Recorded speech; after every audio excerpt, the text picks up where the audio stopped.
All right, I'd like to call to order the regular board meeting for the Batavia Park District for March 18th at 7:02. To order. Please call the roll. Riley? Here. Gray? Here. Foils? Absent. Tillman? Here. Callahan? Here. Let's stand for the Pledge of Allegiance. I pledge allegiance to the flag of the United States of America and to the republic for which it stands, one nation, under God, indivisible, with liberty and justice for all. All right. Any items to be added, removed, or changed on the agenda? Nope. All right. So next item of business is item number 5, consent agenda. So I'd like to entertain a motion to establish the consent agenda as follows. Approval of the minutes for the special board meeting of February 18th. Approval of the minutes of the regular board meeting of February 18th. Approval of the minutes of the executive session of February 18th. Approval of the paid expenditures, unpaid expenditures. Approval of the treasurer's report. Approval of purchases. Ratification and approval of property purchase located at 315 South River. And ratification and approval of the CIP purchase of 2013 one-ton dump truck. So moved. Second. Motion by Tillman, second by Riley. Any further discussion? Please call the roll. Riley?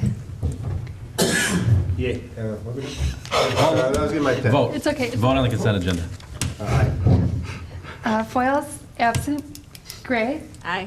Tillman? Aye. Callahan? Aye, motion carries. Okay, I would entertain a motion to approve the consent agenda as established. So moved. Second. Motion by Tillman, second by Gray. All those in favor, signify by Aye. saying aye. Aye. Opposed? Motion carries. All right. Okay, next item on the agenda is guests, matters from the public. Seeing none. Next item on the agenda is matters from the commissioners.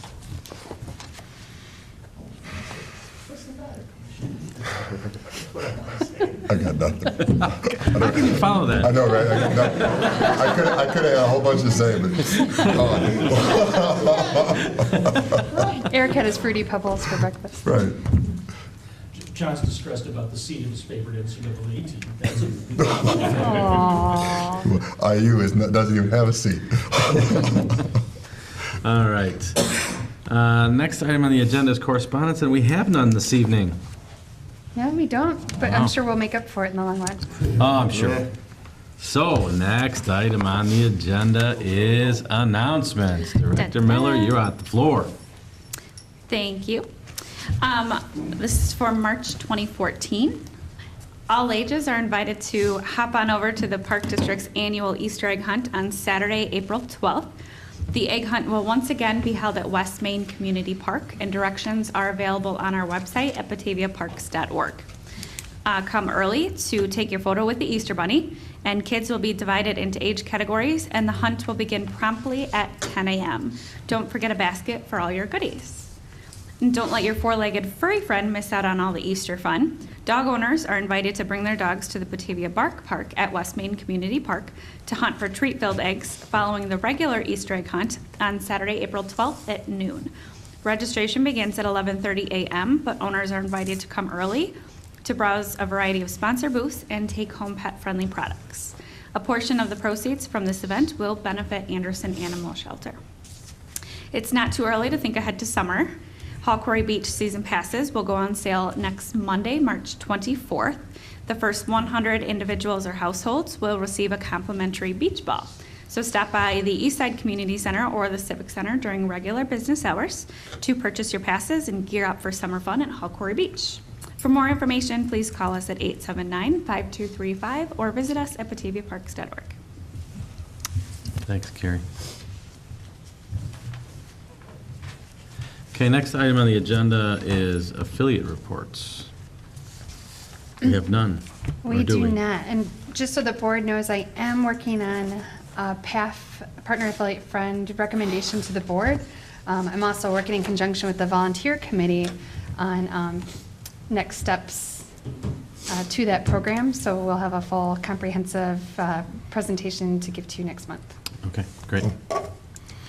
Okay, so next time on the agenda is item number 11, staff report. So first of all, staff, any updates since your written report was issued? I have one update. Late last week, on Friday, we received notification that we won the CAFR Award for the third year in a row. CAFR stands for Comprehensive Annual Financial Reporting. It's an annual award that's received by the district. It started 3 years ago from GFOA, which is the Government Finance Officers Association. It goes through a rigorous process, and it takes about 4 or 5 months. So finally, after this point in time, we know we have won for the third year. So at the end of this year, we will go for number 4. Congratulations, great. Anyone else? I just have 2 real quick ones. Obviously, with the 50-degree weathers we've been having, the depot skating pond is closed. With some of the cold mornings, we've been having a skin of ice appear, and I actually see some footprints out there. For safety reasons, I would strongly recommend not venturing out on any ice on open water. We care about you too much for you to do that. We had a record-breaking number of open days this year, the most in about 5 years. So we were very pleased. I was extremely pleased with the efforts of the park staff for their diligence. And with the warm weather and a lot of spring sports coming around the corner, we're going to have a lot of people that are going to want to get out and practice soccer and baseball and softball. And I just ask that you be mindful of the wet conditions so we don't do any damage, so our fields and turf are in good shape for the upcoming season. So happy spring. Thanks, Eric. Anyone else? Board, any, oh, Alex? Yes, I just wanted to highlight that we are going to be having our dance recital coming up on April 5th at 1 o'clock. So we have about 90 dancers from the ages of 3 to 12 are going to be performing. Remind the board members that we do have free tickets available to you, so if you're interested, please contact the Recreation Department. So hopefully the public comes out and come see what these dancers are doing. Nice job. Excellent. Anyone else? Board, any, Carrie, I guess, and it also goes to you, Eric, with the ground, if it's wet, is there a point where it can be so wet that it is going to damage, the soccer fields, or maybe for the Easter egg hunt, where it's, with all the stopping, where it would really be, you would take some time to repair that? Or are we just going to go with, with whatever happens? Typically, we go with Plan B there, whatever happens. All right. What I would prefer, right now, the condition that we have is that the frost has not totally left the ground. So the water isn't percolating all the way through, so which means the top layer is very soupy and very loose. That's when we're gonna cause the most damage. For the Easter egg hunt, such a well-attended event, weather is a big factor for it anyway, so we would support that. And what's in our favor too is that the Easter egg hunt is not until April 12th. We still have a month, so Yeah. we can kind of cross our fingers. So for several more warmer days and all the snow being gone, so that hopefully it's not an issue by that point. And the nice thing about West Main, there's not a lot of large shade trees, so it's gonna get the full sun, and then as soon as we break through the frost, it's just gonna be like suck the moisture right from the surface. We prefer to call Plan B core aeration. Yeah. And I just had a couple It quick works. updates to my board report. Sponsorships are going very well. Brittany has done a great job of kind of getting us kick-started for summer. We already have 4 or 5 Windmill City Festival sponsors, 1 River Rhapsody concert sponsor, and we have about 4 or 5 for the Doggy Easter egg hunt as well that will be on site. So she's off to a fantastic start, and we have some really good marketing materials to kind of help her out this year. So we're really excited with how it's going thus far. And then Kristen and I, who's our teen center supervisor, we did some focus groups, some surveys over at Rotolo Middle School. We actually went and set up a table during 6 lunch hours for 6th, 7th, and 8th grade. to give them some surveys on the teen center to kind of see what programming they're looking for. And we weren't really sure what to expect. We had hopes of 50 to 100 kids coming up to the table to us, and we had about 330 that were filled out. So it was a very good response. So she's working on tallying all those up and weeding out some of the more sarcastic comments that sixth graders may have written down. So yes. You asked for honesty. Anyone else? I actually would like to invite the public to check out our job board with many upcoming fun summer and spring events and programs. We have several part-time and seasonal job opportunities. So you can find all of our job postings at bataviaparks.org/employment. Great. Thank you all very much. Next item is item number 12, Executive Director's Report. Yes. Allison? I would like to invite any interested board members to attend the IAPD Legislative Conference that is in Springfield. It's April 29th through the 30th. So please let me know if you're interested. Also, I've been working with Director Miller on a brand new face for the Park District. It was listed as something that was necessary or desperately needed in our strategic master plan, and that is to rebrand the district with a new logo. So we are currently working with the graphic designer, and it's one that the district has worked with for many, many years. Who knows the community, the culture. It's really going to be a very exciting process. Actually, we're just at the cusp of it, but I will be emailing the board with some logo concepts to gather some feedback, and hopefully we will have a new logo to present to you at the next board meeting. Wow.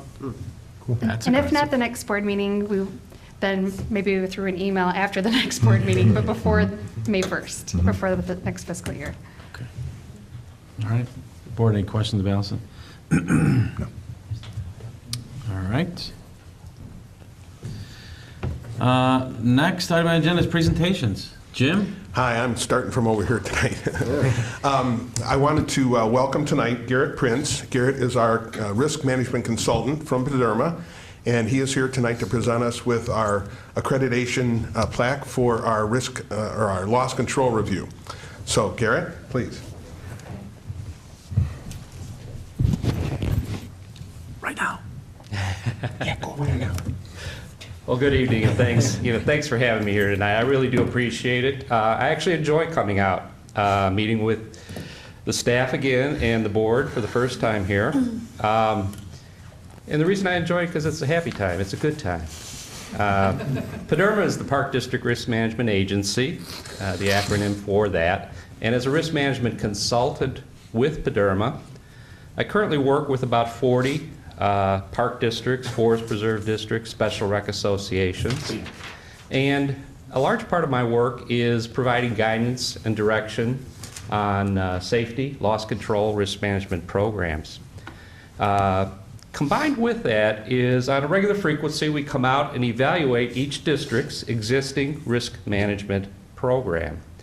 We compare it against a set of standards. Everyone's compared against the same set.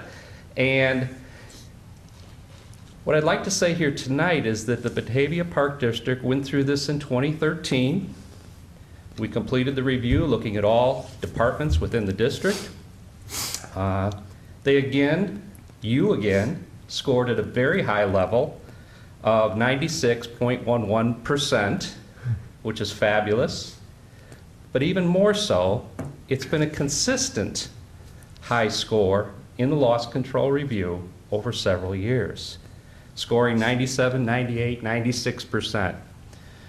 What I'm here tonight to do is to present the accreditation award, which you first earned in 2006, was reaffirmed in 2009, and it's a three-peat here in 2013 just completed. So you made the three-peat. We're gonna go for the four-peat, okay? And on and on.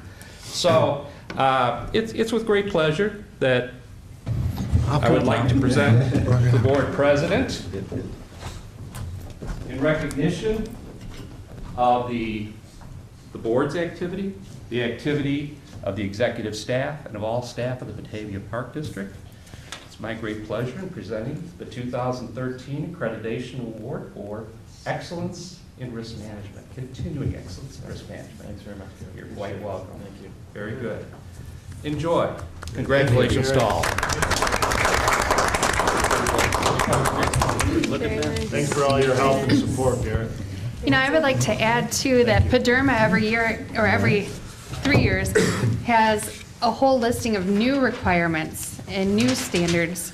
So it's not just folding, you know, the three-peats aren't as easy as it may sound to those of you at home. I mean, it's a very stringent criteria, and I really want to thank especially the team leads on this, and that is Jim Eby and Jennifer Brueggemann, because we went through some staff transitions and maternity leaves, and lo and behold, the two of you pulled the team through it, and the rest of the departments for really making this happen as well. So thank you.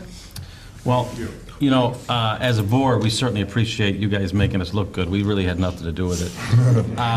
But I do think, you know, obviously it's the day-to-day efforts that occur by not only the managers, the directors, but staff members throughout the district. But if I could ask for you, for the public's benefit, since loss in many industries means different things, if you could just describe for our viewing audience what this loss prevention means and what type of things are within this this review. Absolutely. The review takes a standard set of guidelines that are published out there for all industry. But in our case, we've taken those and adapted them specifically to the activities that we find in park and rec facilities. It's matched up against legislation that exists here in the state of Illinois that gives us certain immunities. But if it only grants that if we're doing the right things, and doing the right things consistently, and doing the right things for the right reasons. And the only way we can demonstrate that is through not only doing it, but providing excellent documentation so that we can reflect back on that years later, months later, weeks later, whenever we need it, and demonstrate to anyone out there that we are consistently maintaining our parks, doing our inspections, training our staff. We're developing policies and procedures to provide guidelines to our staff. Those policies and procedures are being followed. And it covers all lines of potential exposures. When you talk in the insurance industry, we talk about lines of coverage, and that would be property insurance, fleet, general liability, workers' compensation, employment practices, liability, pollution. It's all out there. Those are exposures, no matter what operation you have, that are potentials for loss. And our efforts, your efforts, as we provide guidance and as you follow and do all these great things, it minimizes those potentials. That's why it's called risk management as opposed to risk elimination. Because you're in the park and rec business. If we eliminated all the risk, we wouldn't have any fun. So we're always going to have a little bit of risk. We just want to manage it well on the front side as well as the back side. And you've demonstrated the ability to do that over an extended period of time on a consistent basis. Great, that's perfect. Thank you very much. You I bet. appreciate the clarification. And thanks for coming out tonight. You're quite welcome.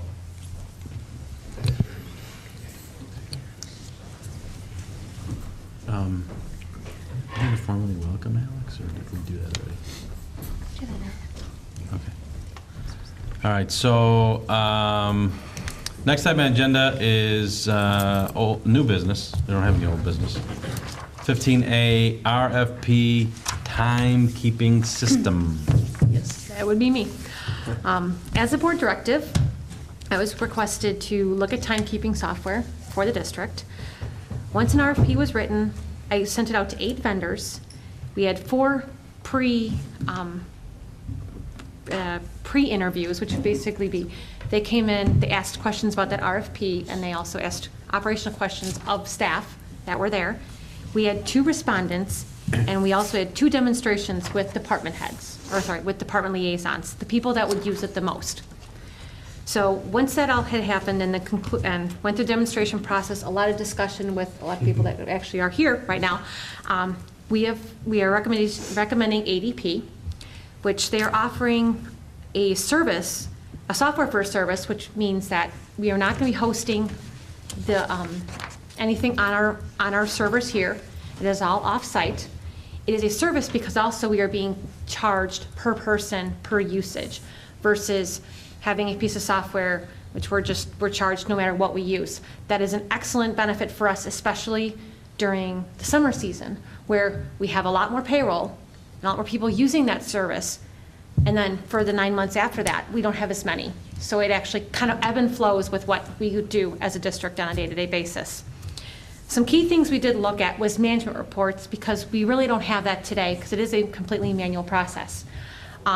Management for not just for department heads, but for also staff, rec supervisors or Eric's guys, just to take a look at to see maybe possible trends in what they're doing, clock-ins, clock-outs. There are 3 ways that we are going to be able to use this. One is going to be a time clock, which is going to be located in the Parks Department. That will not change much in what they do today. They're going to clock in and clock out. They will also, though, as well as everyone else, be able to use their benefit time and track that time and see that time. So currently we use paper forms. It's a 3-part.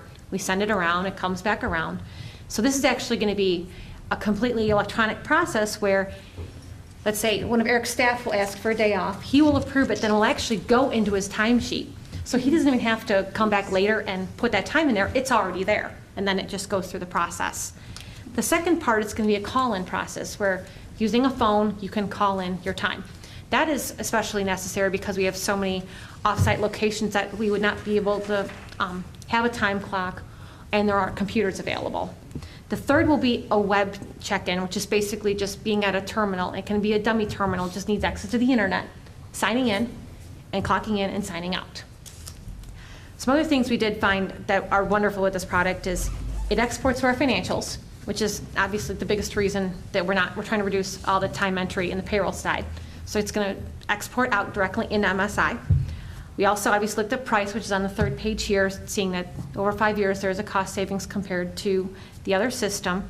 And we also felt that there was excellent customer service, especially because it is a software for service. Their service is based upon if they do their job right, because we do have a 60-day out. So if we feel they're not doing their job, we can leave. And then they've lost a customer. So we were very impressed, especially in finance, on how they are willing to walk us through this process from the beginning, especially during implementation, because that is going to be the roughest time. We're looking at implementation in a step-by-step process where the first to go would be the quarry, because they're starting up the earliest, and also parks, and then go from there to everyone else, especially because we don't want to have to train staff that are currently in the enrichment program or in New Horizons. When this comes live in May, they're only going to have maybe 1 or 2 payrolls left. So we're going to let them ride out with their current timesheet software and then train them, because then they'll actually remember in the fall. Okay. Board, any questions? The timekeeping system on the internet, how robust is that? So we're talking about in seasonal, we have a lot of younger people who are going to be using the system. They're not even going to look at a computer. They're going to do something on their phone. So this can all be accessed through their phone or tablet, or? It is all call-in. So I'm talking about the internet piece. Yes, it can be accessed on a tablet. It would be very hard to read on a phone because there's not a mobile version. Okay. That is an option, but it's a very pricey option for Okay. that. But you can actually see it on a tablet. It's not a very complicated screen. Both systems were very pricey for that. Right, for mobile option. For the mobile option? Now, Yeah.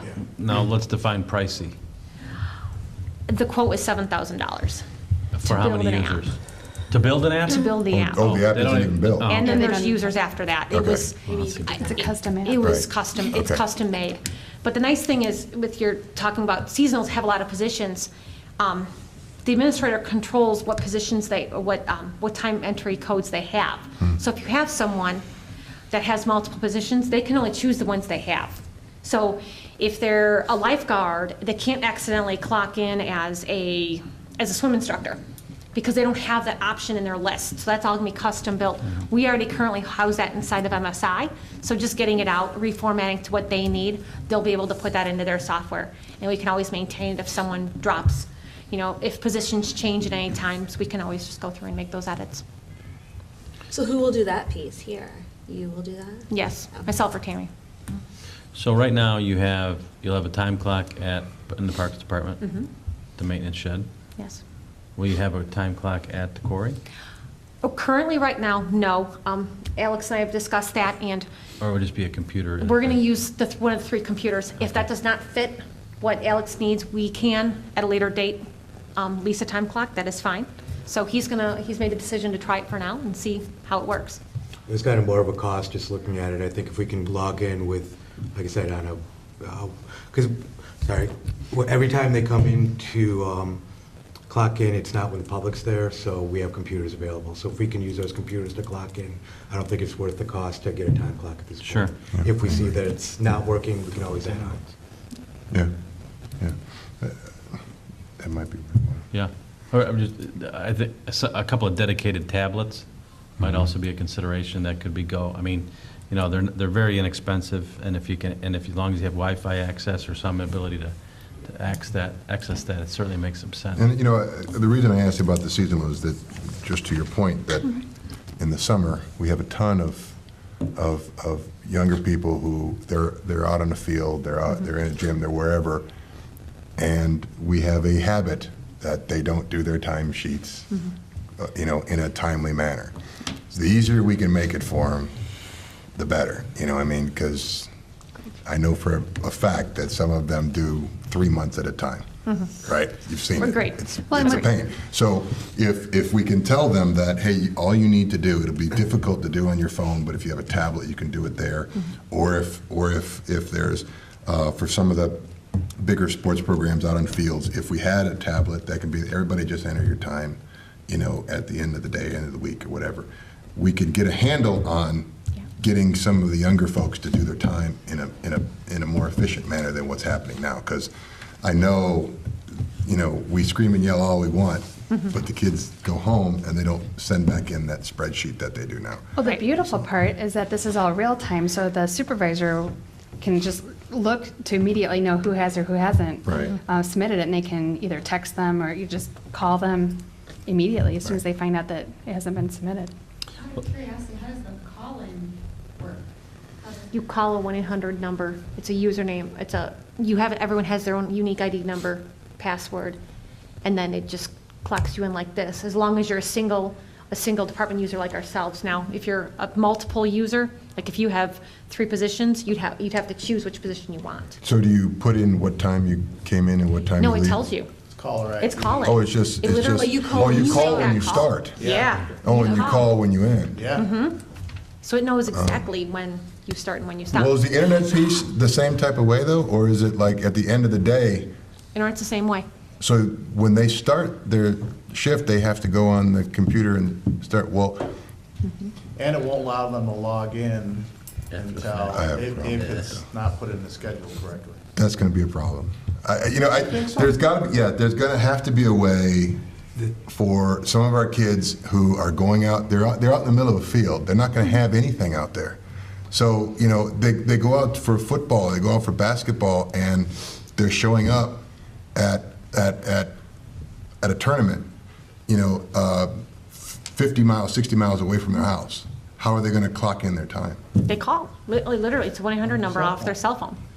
I mean, it doesn't matter where you're at. You could be at the tournament. We're going to have to talk about some different logistics, just because it's for some of the tournaments, they're at a particular tournament from 8 o'clock in the morning till 8 o'clock at night, but they're not working that entire time. They're working 2 hours at a time, and they take some time. You know, they're only working really the games, right? And so, you know, I'm just telling you by experience, they're not going to call every time. Well, maybe that's where the tablets come in handy.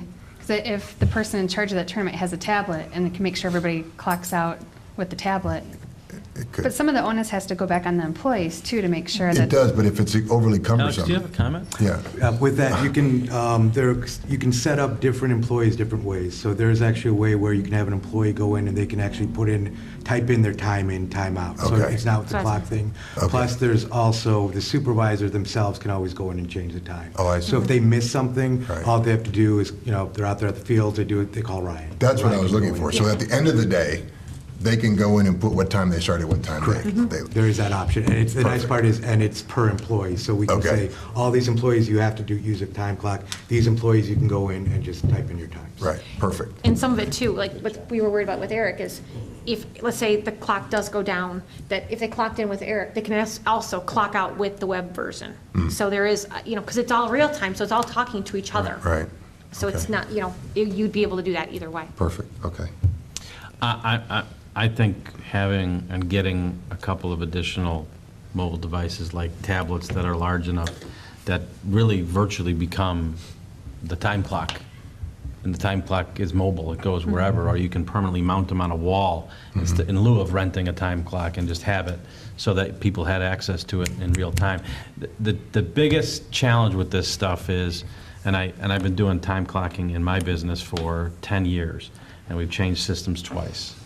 And it is getting people to habitually put their time in. And if they're not used to it, it takes, to train somebody to do that takes a good 6 months. And since we have a lot of seasonals, you're going to have to make it, as John said, very convenient for them, so they get programmed to doing it. At the quarry and at the, in the Parks Department, I think that's kind of routine, right? Come in, check in, get ready for the day, away you go. But when you're doing, kind of one-off programs all over the place, it becomes a little more challenging. Well, even at the quarry and at the paddle boats, there's people coming in shifts, so those computers that are live for entering people when somebody's coming in for their shift at 1 in the afternoon or 2 in the afternoon.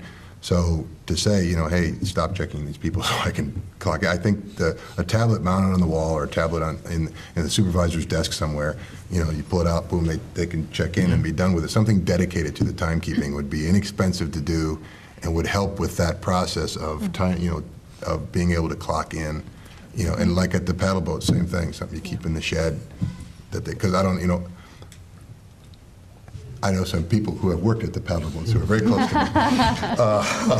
To say when they show up, there's nothing out there for them to check in with, and they're not going to do it before they show up. So they're going to have to remember what time they came in, what time they left, and then remember to do it when they get home. There's something there, especially at a permanent facility like that. Boom. We did look at that. There was a lock function where you could clock in with a fob that you could mount there as well, and that's another We option. do that on job sites for construction all the time. Yes, and that's what he kind of went back to, that was his example. You can move that. Put it on your key, walk right past it, boom, bingo, done. And Dirk, I have a question for you about exempt employees. Would exempt employees still have to continue to log time or clock in and clock out, or is that just for non-exempt? Exempt employees by definition aren't on the clock for that reason, unless you're using it for some other Tracking performance purpose. tracking, some other data point, but it's not required timekeeping for an exempt employee. Okay. Because our current policy of even full-time employees are turning in time cards, salaried exempt employees are. So this would change that. So we would need to change our policy. Yeah, there are full-time employees who are still on the clock, because, we get overtime and so forth. Yep. Okay. Any Thank other you. comments, questions? Well, I love the fact that we're getting this. I just want to make sure we do it right so it's used. We don't fall back into the same paradigms that, hey, you gotta get your people to time in. They haven't done it in 3 weeks, so the easier we can make it without breaking the bank, the better this is going to go. How are you going to track exempt employees that want their vacation and PTO days? That's, there's a system. Their proposal was that the time off would go into the time card. It would default 40 hours.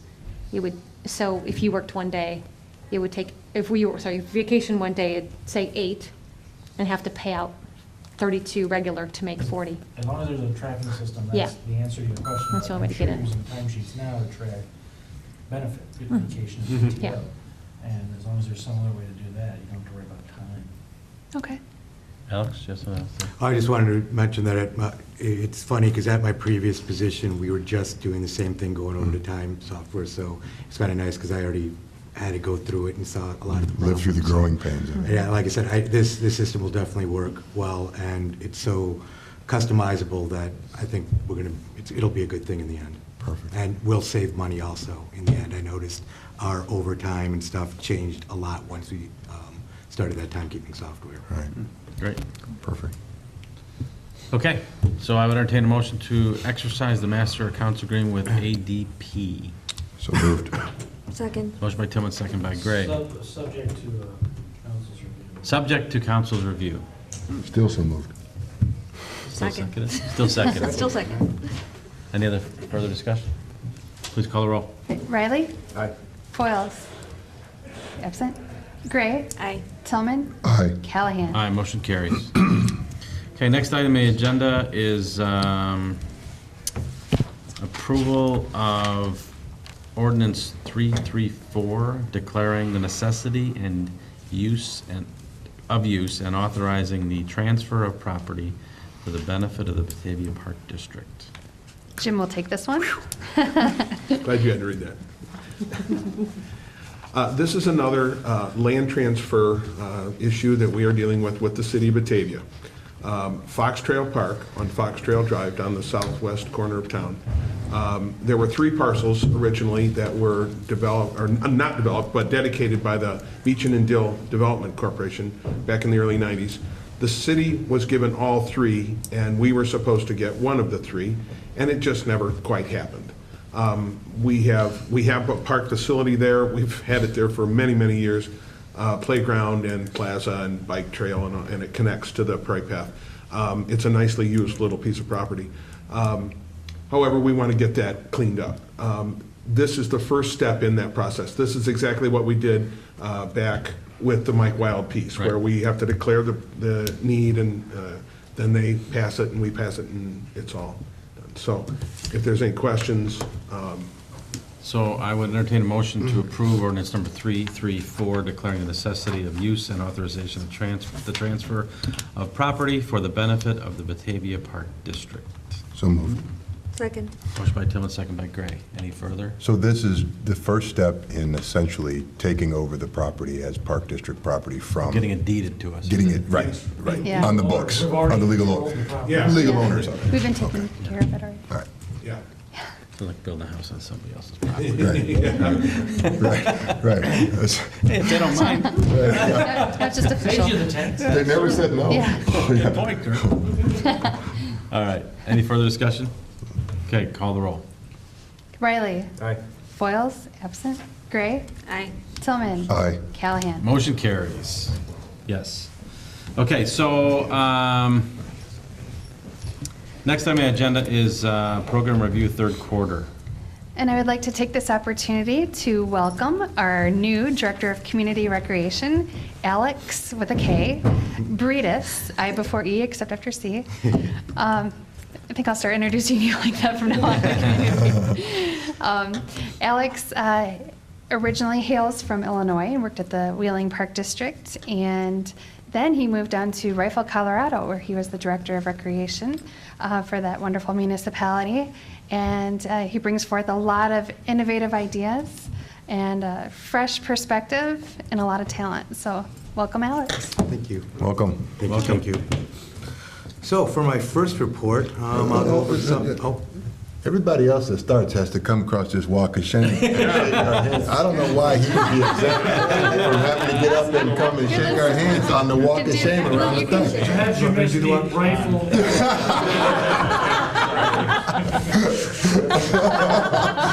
I mean, if we're going to welcome, we got to welcome them right, right? Absolutely. Nice to see you again, Alex. Congratulations. Thank you. And he wore a suit. Now I feel like I know. The pomp and circumstances That's right. happened, right? It's official.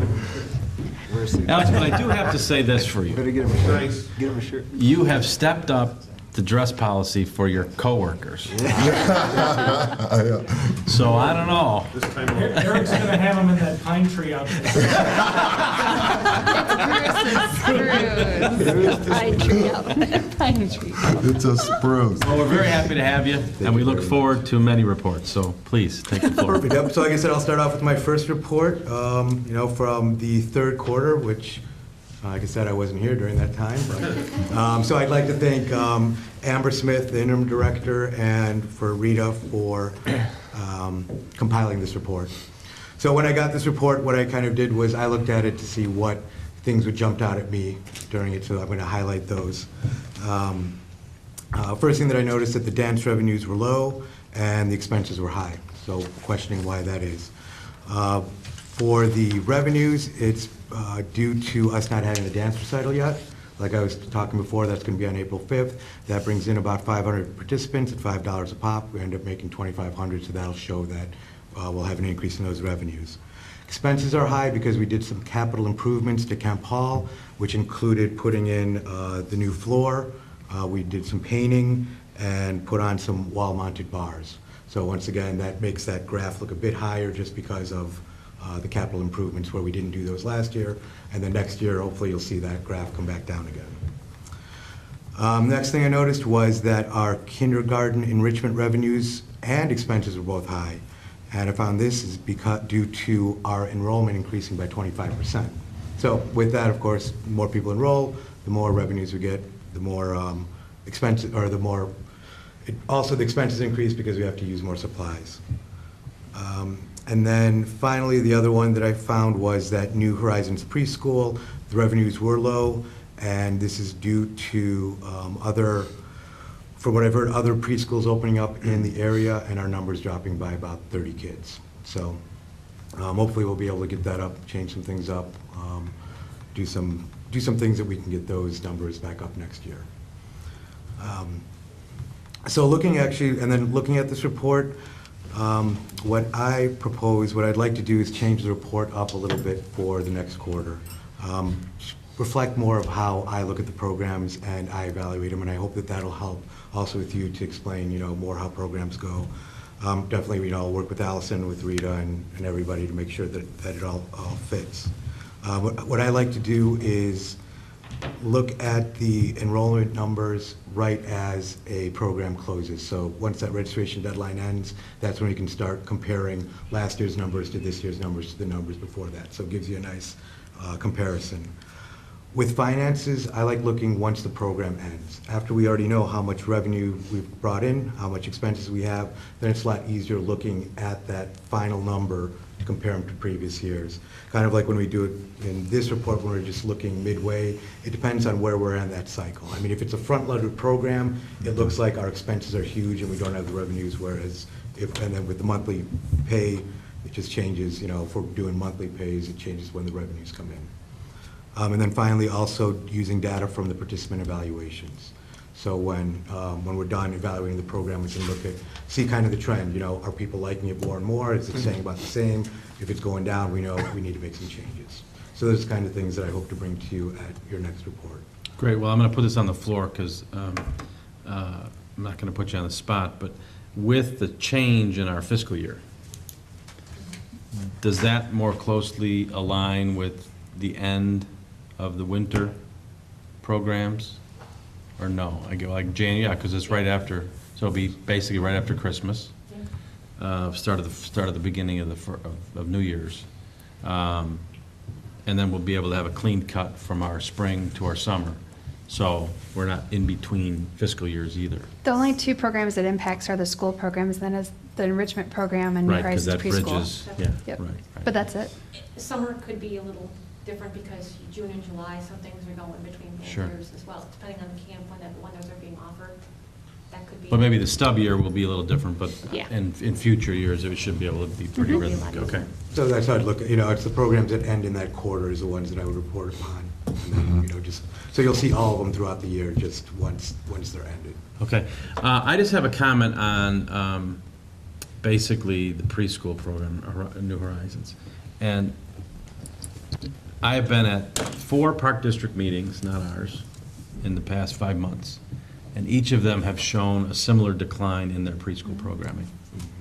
And I'm not saying it's a trend, I'm not saying, but it is interesting that you have basically 4 separate communities who are experiencing a similar decline. So does that mean that the private sector is increasing, or that that there are more offerings, that people have more choices, and et cetera? So all I would say is in the discussions with those other districts, the general consensus was to what strengths does the Park District have in delivering that service versus what is the public, private sector doing? And if it's hours of operation, is it, types of activities, whatever that is. We've had a very successful program here for many, many years, in large part due to the staff and their engagement with our parents and kids.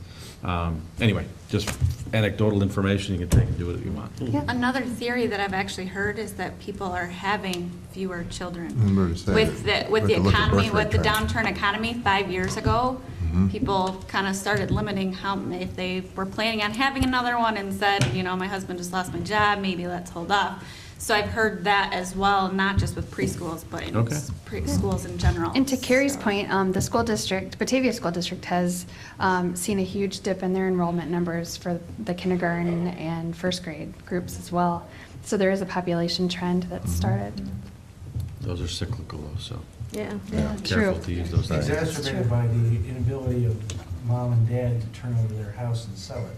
Most of them are tight or underwater. Right. And so we haven't had the population turnover. In areas Right. where young families can buy homes, we've seen, even in park districts, where north facilities have a decline in their preschool program, at one end of town, and the south end of town, it's overflowing. So Interesting, okay. it's driven by some housing demographics for some of our plans. Some data sets for you to play with. Discuss. Well, very good. Welcome again, Alex. Thank you. Thanks. Okay. Wow. Fox Valley Special Rec. Yeah, we don't want to jinx anything because we still have executive session. I saw you look at the clock. I'm not jinxing anything. I always view things in terms of the regular meeting. Cool. Fox Valley Special Rec, they just hired a brand-new superintendent of recreation. So it's trending. Alex Redenius. She started as an intern back in 2006 at Fox Valley Special Rec. So it's nice to see that they promoted from within. And also the famous barbecue dinner and raffle. It'll be April 6th. And at next week's special board meeting, we'll actually have the tickets. So if you'd like to purchase them. I remember when we used to have the Meetings the same meeting day. that evening. We used to have dinner brought in. We can